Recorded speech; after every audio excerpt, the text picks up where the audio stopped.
The Fraser Institute has released a report showing that average provincial costs for healthcare program spending have gone from 34.4% to 40.6% on average between the years of 1998 to 2015.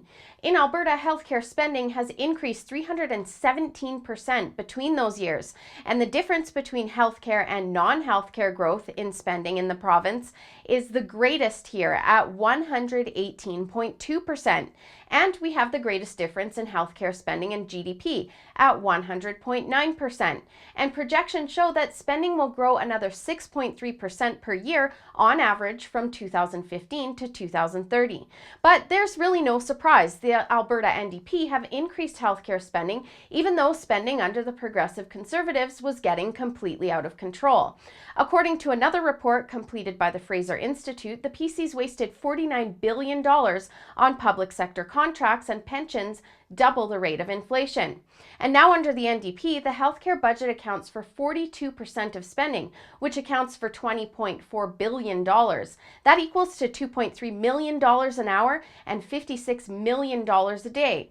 In fact, this is the first time Alberta will have to borrow money to cover the province's operating costs.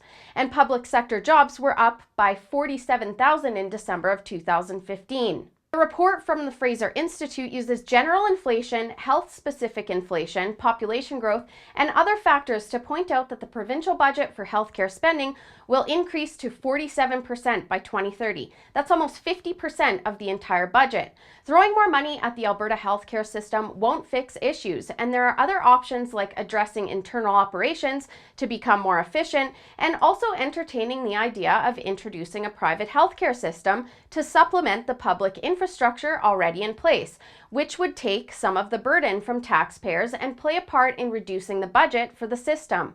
Provinces like Saskatchewan are operating on 37.5% of their budget, with wait times 7.6 weeks less than in Alberta. Our government should have learned the lessons from keeping a bloated healthcare system in operation, but they continue making the same mistakes on the backs of Albertans and assumably to make their union friends happy. It takes money away from potential savings and undermines tax relief for Albertans. In fact, cutting these costs is exactly how Ralph Klein managed to get Alberta back on track in the face of low oil. It wasn't a popular idea at the time, but it worked in making the Alberta Advantage a reality. For the Rebel.media, I'm Holly Nicholas. Thanks for watching. Click here to never miss a Rebel update. Want even more of the Rebel? Well, click here to become a premium member.